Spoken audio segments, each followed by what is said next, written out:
Bonjour tout le monde, c'est la deuxième partie du résumé succinct de la matière qu'on a vue ensemble dans les exposés oraux puis dans le cadre du cours. On a eu un exposé oral de François-Xavier Frenette concernant la place de l'homme et de la femme dans les deux textes de la Genèse. Quand on survole, quand on lit la Genèse, on s'aperçoit que ce livre-là qui nous présente la vision qu'on avait dans la Torah du début de l'histoire de l'humanité. Ce texte-là nous raconte, en fait, non pas un récit pour expliquer le début de l'histoire de l'humanité, mais il nous présente un peu comme deux récits. En fait, dans un premier récit, euh, tout l'ensemble de la création est fabriqué par Dieu là, dans les premiers jours de son travail de créateur. Puis à la toute fin, une fois que tout est créé, il crée l'homme et la femme à son image à la fin de la création, puis ensuite il se repose. Dans le deuxième texte de la Genèse, les choses se passent un peu différemment. Dans le deuxième texte, à partir du chapitre 2 de la Genèse, on raconte encore une fois la création du monde par Dieu, mais cette fois-ci, l'homme est créé, puis ensuite, les animaux sont créés, puis on les présente à l'homme pour qu'il leur donne un nom.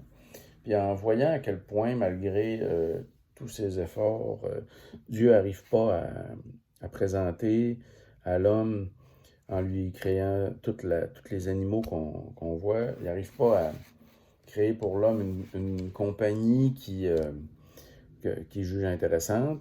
Dieu décide d'endormir l'homme puis de créer à partir d'un morceau de lui-même, à partir d'une côte de lui-même, décide de créer une partenaire pour l'homme, décide de créer la femme. Puis dans ce récit-là, la femme est donc créée après l'homme puis après tous les animaux. Puis dans ce deuxième récit-là, ce qui nous est raconté, c'est que dans le paradis terrestre, l'homme et la femme reçoivent des ordres clairs de la part de Dieu.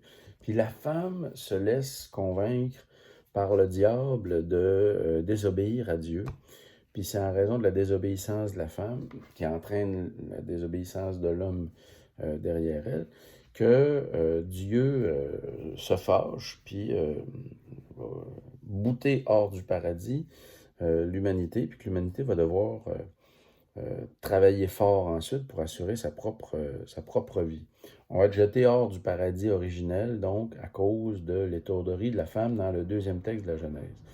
C'est intéressant de voir cette distinction-là entre les deux textes, parce qu'il y en a un qui nous présente l'homme et la femme créés en même temps par Dieu, puis le deuxième texte, lui, nous présente la femme comme créée après l'homme et après tous les animaux. En plus, c'est la femme qui est la source de tous les maux qui touchent l'humanité. Vous voyez que ce mythe-là semble nous expliquer la condition rude dans laquelle les femmes sont maintenues pour des millénaires, puisqu'elles sont la source de tous nos maux, finalement.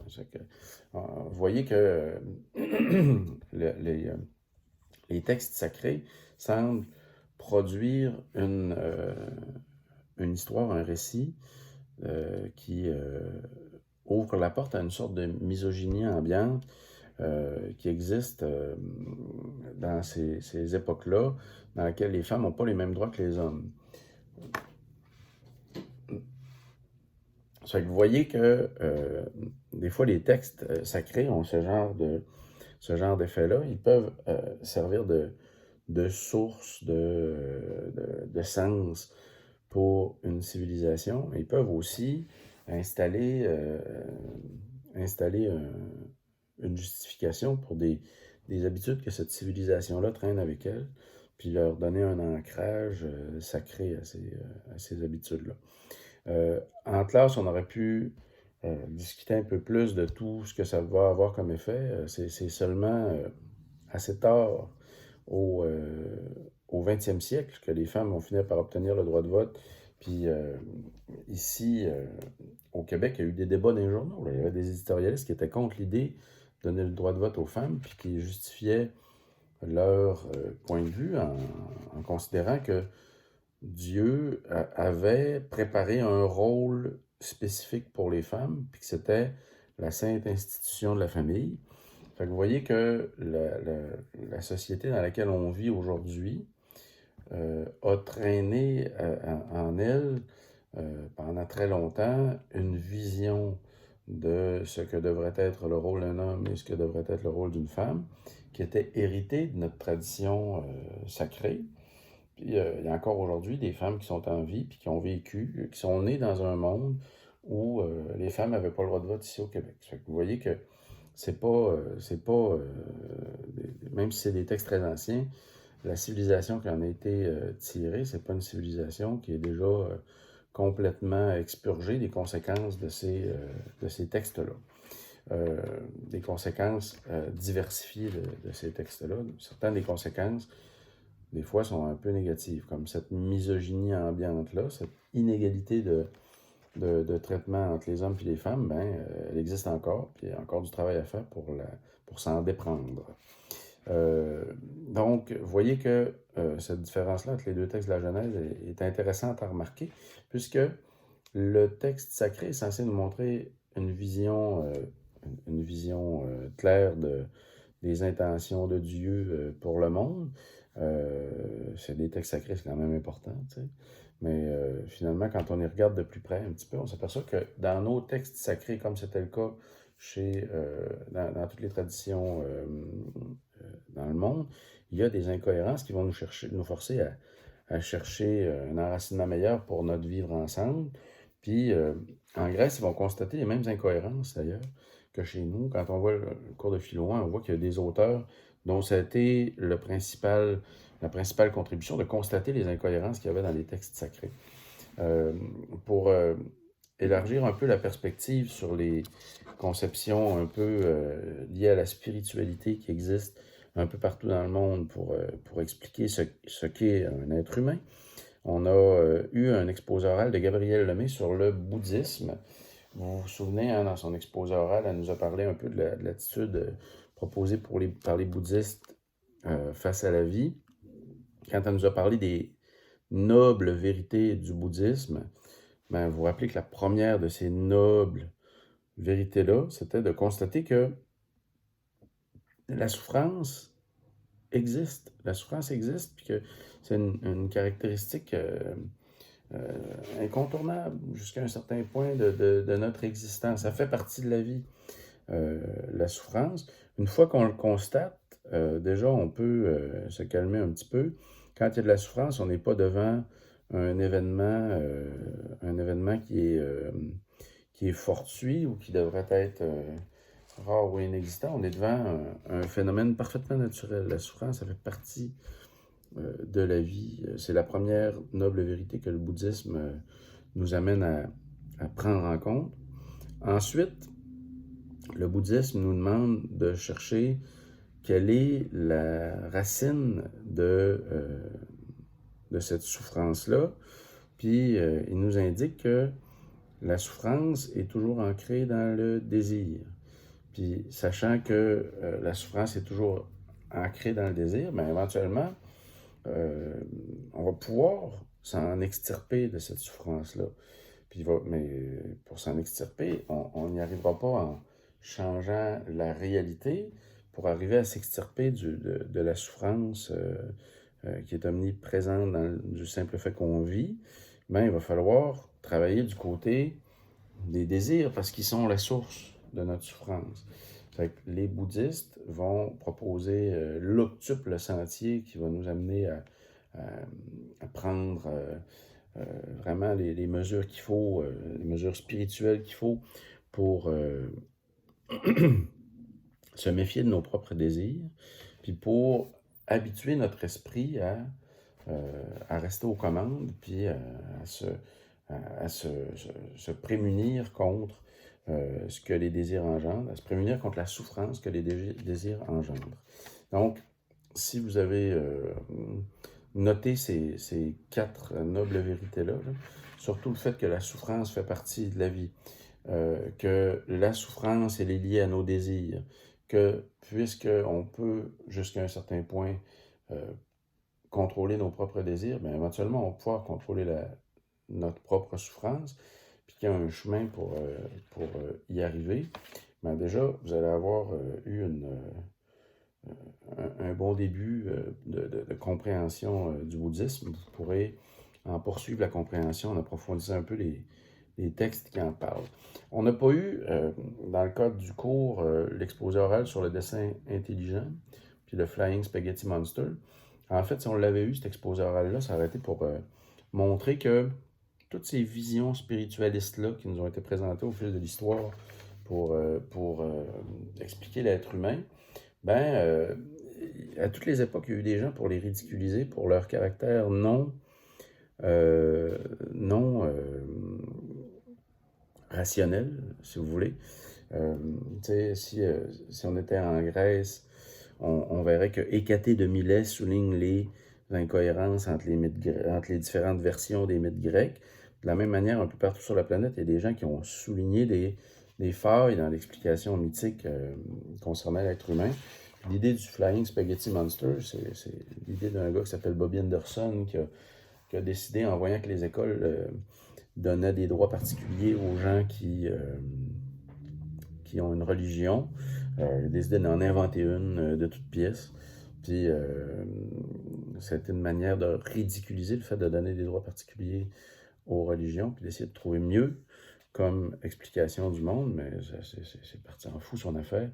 Il y a des pastafariens, des adorateurs du monstre de spaghetti volant qui rigolent un peu partout sur la planète en se mettant des passoires sur la tête, sur les photos de passeport, puis en se déguisant en pirate euh, sur un calendrier de fête annuel complètement rigolo. Toutes ces remises en question-là des visions mythiques de l'être humain vont amener l'humanité à chercher des visions un peu plus rationnelles.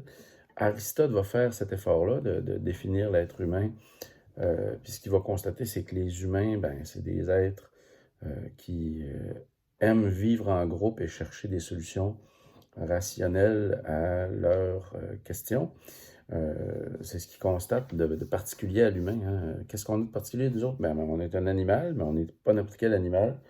On est un animal rationnel, un animal qui cherche à solutionner ses problèmes grâce à la raison. Puis puis cette rationalité-là, on l'exerce en groupe, en se regroupant avec d'autres humains pour voir ce que les autres humains vont trouver comme faille à notre vision rationnelle du monde. Puis c'est dans cette interaction-là avec d'autres êtres humains qu'on trouve des solutions réellement rationnelles. Cette tradition-là de rechercher sur la base de la raison une explication de l'être humain, les écoles de philosophie grecque vont toutes en être inspirées. Vous avez dans le cours de philo 1, dans votre premier cours de philosophie, toute une panoplie d'écoles de pensée qui vous ont été présentées. Dans le cadre du cours de philo 2, on a surtout insisté sur l'épicurisme. On n'a pas présenté une grande panoplie d'écoles de pensée parce que on n'avait pas besoin de toutes les présenter puisqu'il avait été surtout présenté dans le cours de philo 1. Mais Alicia Keith-Doyle nous a présenté quand même un petit résumé de l'épicurisme, une conception philosophique de l'être humain dans laquelle on constate que les humains, pour avoir des connaissances, ils passent par l'expérience des sens. Puis puisqu'ils passent par l'expérience des sens, dans tous les domaines de la vie, c'est par l'expérience des sens qu'on va construire nos connaissances, y compris en morale.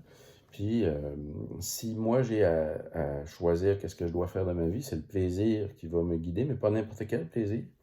Les plaisirs sur lesquels je vais orienter ma recherche pour éviter de me disperser dans des plaisirs qui vont me nuire. Ça va être les plaisirs qui sont liés à des besoins naturels puis à des besoins nécessaires. Si je me contente de construire ma vie sur des plaisirs qui sont liés à des besoins naturels, puis que je réponds à ces besoins naturels-là dans la stricte mesure de ce qui m'est nécessaire pour assurer la vie de mon corps puis la santé de mon esprit, si je construis mon bonheur de cette manière-là, les plaisirs supplémentaires auxquels je pourrais sporadiquement avoir accès vont s'ajouter à une base solide. Je ne deviendrai pas dépendant de plaisirs qui ne seraient ni naturels ni nécessaires. Puis puisque je ne serais pas dépendant de plaisirs qui ne seraient ni naturels ni nécessaires, mon bonheur va être relativement stable. j'aurais pas besoin d'avoir peur des dieux, j'aurais pas besoin d'avoir peur de la mort, j'aurais pas besoin d'avoir peur de manquer de quelque chose, puisque j'aurais construit ma vie sur la base de plaisirs auxquels je pourrais toujours avoir accès. Puis, de cette manière-là, ben, je vais avoir ce que les épicuriens appellent l'ataraxie, l'absence de troubles de l'âme.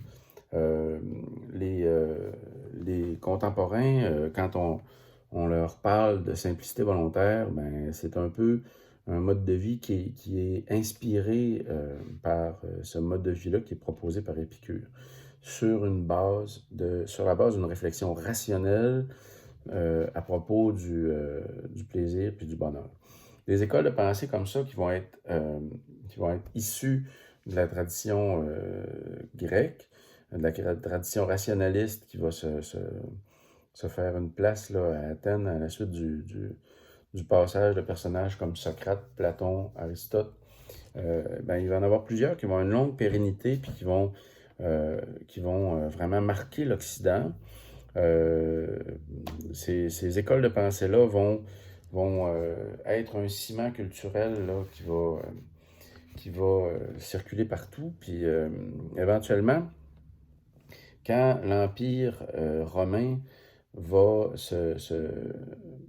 s'étendre, ces pensées-là, cette vision-là du monde qui est créée dans les écoles de philosophie grecque, ben, elle va tranquillement faire partie du paysage. Quand l'Empire romain va être à sa pleine étendue, il va finir par devenir un empire chrétien. Puis là, à ce moment-là, les écoles de philosophie grecque, qui sont des écoles qui proposent une vision du monde qui est un petit peu en concurrence avec la vision proposée par les philosophes, ben, éventuellement, les écoles de philosophie vont finir par être fermées dans l'Empire christianisé. Puis on va entrer dans une période où l'essentiel des questions qu'on va se poser en Occident, on va y trouver une réponse dans les textes sacrés chrétiens. Puis graduellement, ben, on va un peu perdre la connexion avec notre héritage collectif qui se trouve du côté de la pensée gréco-latine.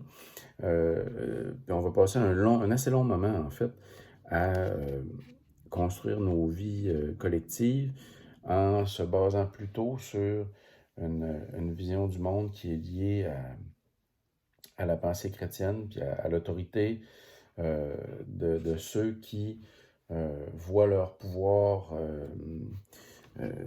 comment dire, cautionné par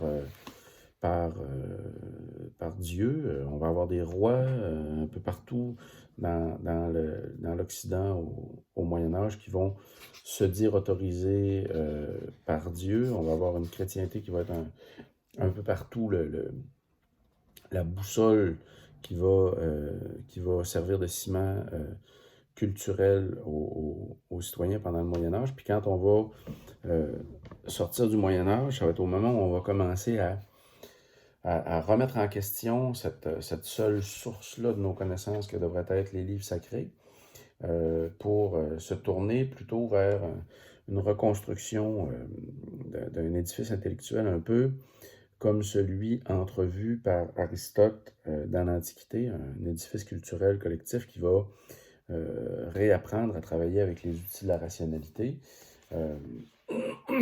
Puis, cette sortie-là du Moyen Âge, un des événements qui va la lancer, si vous voulez, ça va être la chute de Constantinople, où beaucoup d'intellectuels qui étaient partis vers l'Empire romain d'Orient avec des bibliothèques garnies hein, pour aller continuer les recherches puis le développement philosophique dans les lieux de haute culture dans l'Empire romain d'Orient.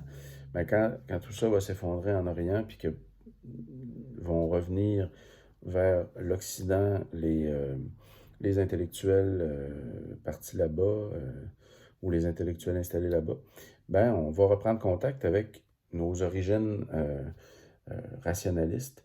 C'est ça dont on va parler un petit peu dans le prochain segment.